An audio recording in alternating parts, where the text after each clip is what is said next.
Chicken Crossing.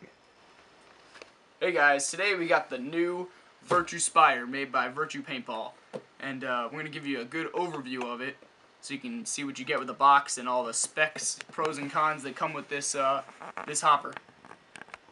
So right out of the box, you'll get the hopper itself, which you can see, and it comes in this pretty nice case, but I mean, I don't see why you would need it, but it's still pretty, it's a good solid little display thing if you're into that. So taking that off, you have the hopper itself, and mine already has a speed feed on it because I already put it on it, but it will come with the lock lid, which I'll show you in a little bit. So I'll put that aside for real quick. So in the back, you get this little stand part, and we have, I don't know, a little card. The manual right here. It's a pretty good manual. It tells you everything you need to know. It's a hopper, so it's pretty simple. And we get a bunch of stickers, a bunch of Virtue stickers.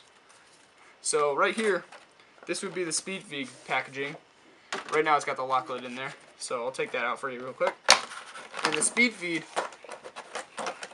comes with the speed feed. This is the lock lid, but it would come with this speed feed right here, which you can see is the Crown 2, and they did some adjustments for it for the Spire. It's got like straight prongs, and I guess that's supposed to do something with helping it hold in paint better. But it also has the prophecy feature, in which you can like lift that up, and it's got a huge hole in there, so shouldn't be missing with that. And the speed feed also comes with these extended prongs. So if you wanted to replace either these white prongs in here or the little ones, you can do that with these little ones. So alright, this is the bone stock Virtue Spire. So right now we're going to go over a couple of the features that Virtue was trying to accomplish when they created this. First off, it does come stock with this, like, what are these? The regular lids. And it's got a big old hole in there, so it's really easy to get the paint in there. It's like you don't have to focus that much on aiming for the small little hole or whatever.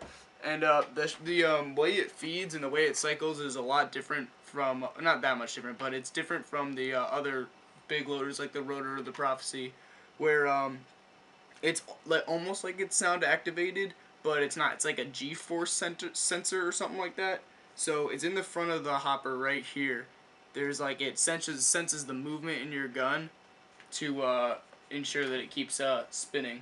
So it's also supposed to never jam, and that's because it's got a kind of like a spring-loaded little piston paddle in there. So the paddle in here has like a spring in it, which is supposed to stop jams before like you even get them. Like, it's supposed to be able to tell the ball is different, and it'll just like adjust it so that way you never have to stop. If it does happen to jam, which I haven't had a jam yet, but I haven't had that much testing through it though, so it doesn't have any sort of rip drive or like the Rotor's kind of fin thing. So if you do get a jam, I guess there might be some trouble, but apparently the system is supposed to work pretty good, so that shouldn't be too much of a problem. Also, it is it's made out of like, hold on, let me go down here. It's got like a little fancy term. It's made from glass-filled nylon, and it feels kind of similar to the Rotor material, but it's not as like the texture is a little different. It feels more plasticky, but it's still be able to put up you could probably beat it pretty good, and it would still be alright. And it's got two different materials. These aren't the same, like you can probably tell by looking at them, but this is more of like a plasticky material, and but it still seems alright. It would hold up in my opinion, because you're not going to be slamming the top of your hopper by any means. So alright, I'll move on to disassembly next, and I'll show you how to take it apart and tell you some more features about it when we get into it. Alright, we have the disassembly of the Spire real quick.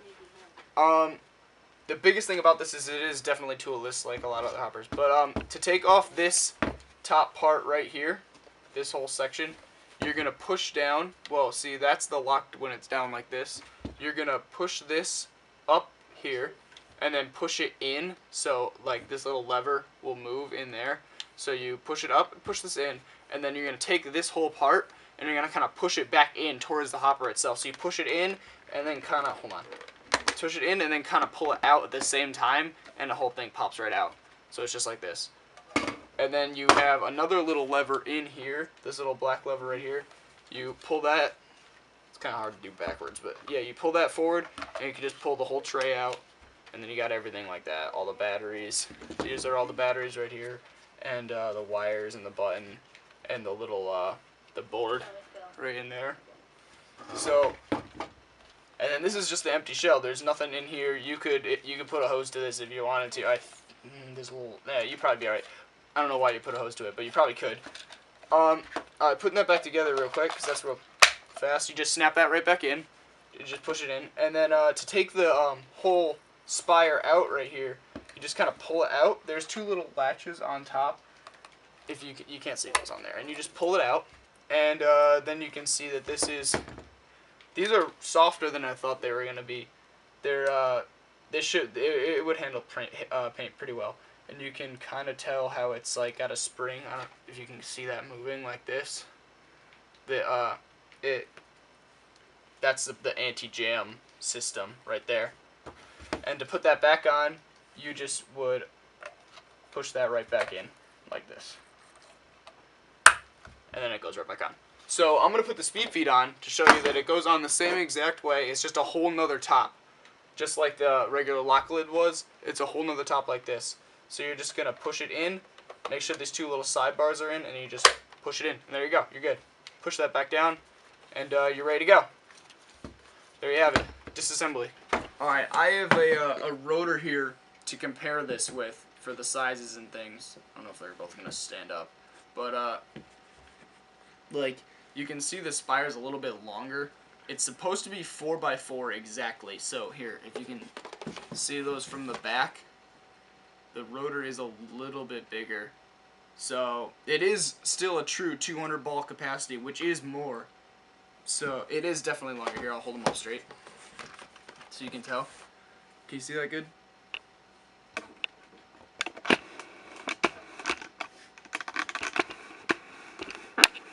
You can definitely see the extra length on the spire. But yeah, they're pretty similar in size. Pretty similar in size and shape.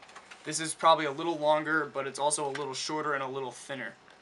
So it's going to give you a little bit of a smaller profile. So yeah, definitely shorter. Alright, so I'm going to put this on a couple different guns for you so you can see the profile and stuff, like how much it's going to add to your gun like this. So there you have it on an NT. You can see it's it's short. It's real close, real narrow. There's not any feed neck room in there. Real tight, sleek kind of deal. It's a small hopper. It's definitely got a small, short profile up in here. Throw it on the G6R real quick so you can see that.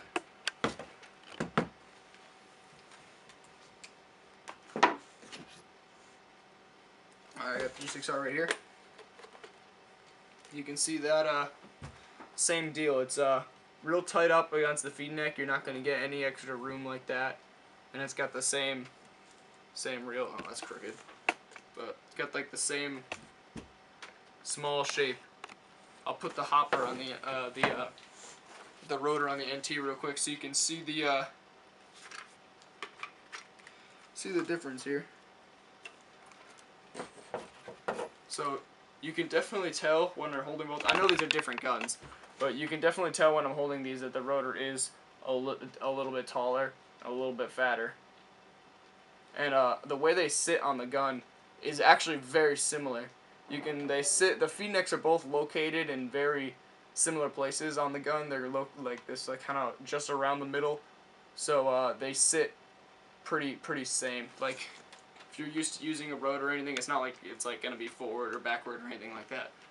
So we're gonna bring this outside real quick, and we're gonna do a throw some paint in here. We're gonna throw some real crappy paint, so like if it jammed, it would jam. And we're gonna put it on uncapped full auto and see how fast this thing can load. So there you go.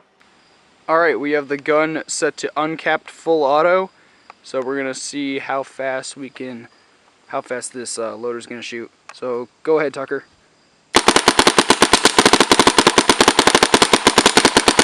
Alright, hold up real quick. Let me open this up. Kneel down. So I can see how this is gonna... Alright, go ahead.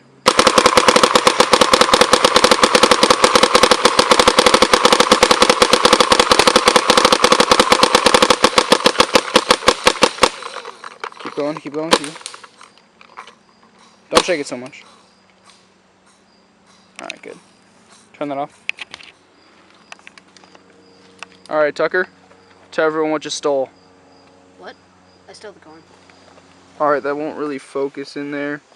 But the average rate of fire was 14 BPS. And I guess that's pretty good. That's plenty what you need. Not the fastest loader, but keep you stop doing that. You keep in mind that it's not what this hopper was designed for. It wasn't designed for speed. Well, in conclusion, we just came back from doing the shooting with this outside with my the criminal over there who stole the corn. In my opinion, it's definitely a solid hopper. Like, I'm gonna use it until, like, if I manage to break it or something, I'll make sure to make another video. But first impressions is pretty good. It seems to be made of a durable material. The only thing I would like to say that I'm not too keen on is I'm not real big on these speed feeds. It's not awful. Like don't get me wrong, it's not terrible, but it will drop a couple balls. I mean, when you're playing in the snake and you like to hold your gun upside down and shake it like this when you're in the snake, because I know I like to do that. And sometimes balls fall out when that happens. So yeah, be sure to check out our channel for some more reviews coming soon, and all sorts of other paintball related videos, and some other ones that aren't so paintball related.